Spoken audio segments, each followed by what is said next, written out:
I will be discussing the asphyxia by strangulation. First, i-testing muna natin yung definition of terms. Asphyxia, ito yung state ng body natin wherein deprived na yung oxygen na natatanggap ng katawan natin.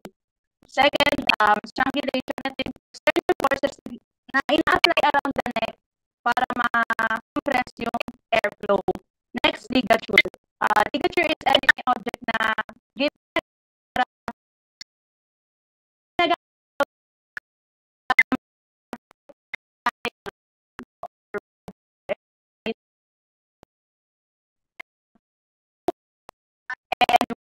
or cables. Meaning, kapag pinagsama yung asphyxia and strangulation, it means strangulation is yung pag-ilang hininga natin because of external forces na ginagamitan ng ligature. And this results unconsciousness, brain damage, or even death. Next, it often leaves signs such as bruising on the neck, petechiae in the eyes, or face, and voices changes, difficulty swallowing, and breathing problems. Yun lang. What is manual strangulation or chokehold? Ito yung pinaka-common siguro na naiisip natin pagdating sa pagsakal. Ito yung ginagamitan lang ng kamay ng taos mismo. Minsan ito ay isa lang or dalawa. Walang gamit na anumang panali o ibang bagay kundi ang direktong malakas na kapit ng kamay. Tapos, madalas makikita mo rito ang mga bakas ng kuko at saka mga pasa. Madalas nagasgas o hiwa ng kuko sa gravity pressure na ginagawa ng pagsakal. Ulnar strangulation. It's a type of strangulation that involves compressing the palm of the hand, often with a ligature like a rope. Garroting. The word garrot refers to a weapon and method of capital punishment involving strangulation. Ito yung kadalasan ginagamit dati para parusahan yung mga taong gumagawa ng sala sa batas. Example dito is yung wire, lubid, at alam. Next po. Mugging. Mugging is isang paraan ng assault kung saan gagawin ng atake is balutin yung braso niya sa leg ng biktima habang naglalagay ng pressure. This method restricts blood flow and airflow, potentially leading to unconsciousness or death. Ang pumaraan nito ay minsan na rin ginamit siya para sa pagpapatawad ng batas bilang restraining method. Sa kasamang palad, ilan po sa mga cases dito is nagresulta ng fatal outcomes for the individual being restrained. Next po.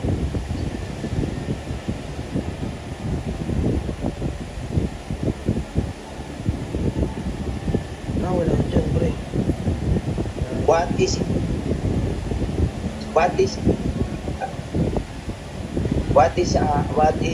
asphyxia by suffocation? Ang asphyxia by suffocation is kilala rin bilang asphyxiation. Nangyayari ito kapag ang katawan natin ay hindi nakakuha ng sapat na oxygen o hangin. Maaari rin itong magdulot ng kamatayan.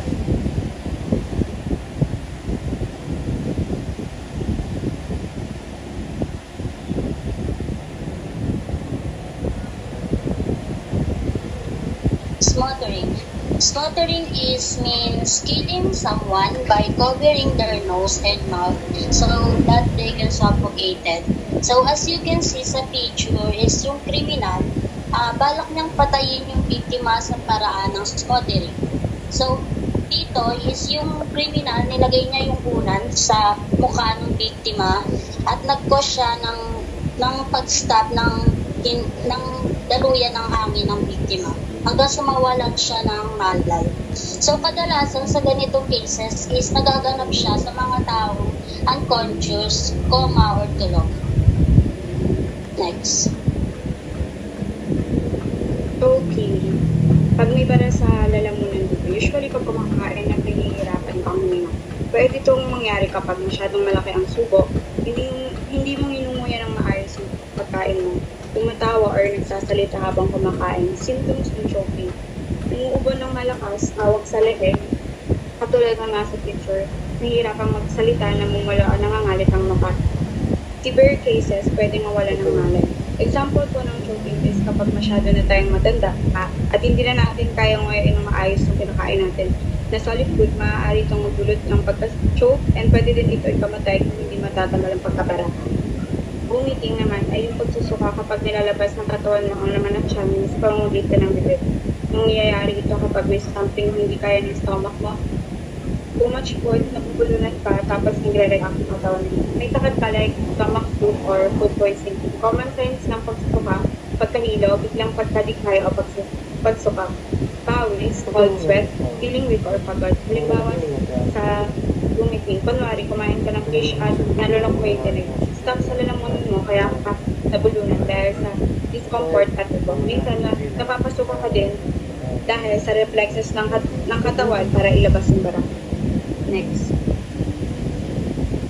Bleeding in pulmonary tuberculosis. Ito yung pagbubuo na merong kasamang dugo na dahil yung kanyang lungs ay merong damage kaya nagkakaroon na ng dugo yung pagbubuo niya. Ito ay pwede rin mamana sa mga ninuno na meron din nangyaring ganitong sakit sa family niya or anything na nagkaroon ng ganito. Bolus of food. Ito yung pagkain natin na hindi masyado nating nangunguya, diretso lunok tayo na pwedeng bumara sa ating lalamunan na mahirapan din tayo ditong huminga kapag diretso nating nilunok yung, for example, tinapay, hindi mo masyado yung minuya and then diretso yung lunok. Mahirapan kang lunukin to kasi malaki pa. Hindi pa siya masyado magkakasya dun sa lalamunan natin na pwede ka rin dito mahirapan huminga kasi syempre barado yung labasan ng hangin. Kaya pwede ka rin ditong pwede mo rin tong cause na ng pagkamatay pag nahirapan kang maglabas ng oxygen sa katawan mo o magpasok ng oxygen. Dentures. Ito yung ang parte ng katawan ng tao na pwedeng palitan. For example, ngipin. Pag yung ngipin ng isang tao ay merong butas or may sira, pwede itong lagyan ng pasta or veneers na tumatagal ng 7 to 10 years. Next po.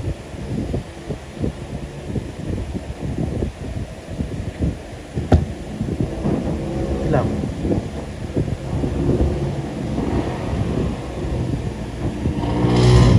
What is asphyxia by drowning? Yung asphyxia by drowning, yung pagkalunod, natawag na nawawala ng hininga sa paglubog sa tubig. Nagiging sanhi ng kakulangan ng oxygen sa utak or sa mga iba pang organ. Ito ay pangunahing dahilan sa pagkisan at pagkamatay sa mga insidente ng pagkalunod. Ang asphyxia by drowning daw po ay isang pagkawala ng oxygen sa katawan or pagkalunod ng isang tao dahil sa kakulangan ng oxygen. Next po. What is asphyxia by comprehension of the chest? Ito yung pag-isip natin sa dibdib tuwing kinakapos tayo na paghinga. Sa bawat pag-isip natin ng hininga, mas naharangan yung pagdaloy na oxygen sa puso natin at nagiging sanhi ito ng pagkamatay ng tao. Ang mga nakakaranas nito ay mga tao may trauma, mga traumatiko o kaya na-anxiety. Ayun lang po. Thank you. Asphyxia by breathing of respirable gases. Nangyayari po ito kapag yung hindi po nakakapasok ng sapat na hangin, lalo na po yung oxygen sa loob po ng katawan ng isang tao. Kapag daw po nakasingag or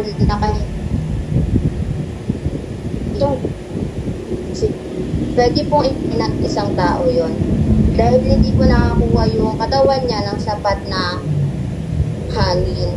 Halimbawa po dyan kung ang isang tao usok or carbon monoxide mula po sa mga tambutsyo na galing sa mga sasakyan or methane po na galing sa mga maruming hangin galing po sa mga sapa or imbornal, maaari daw po mawalan siya ng malay or ikamatay niya po yung matagal niyang nalalakhap na hangin. Thank you po. That's our report and thank you for listening.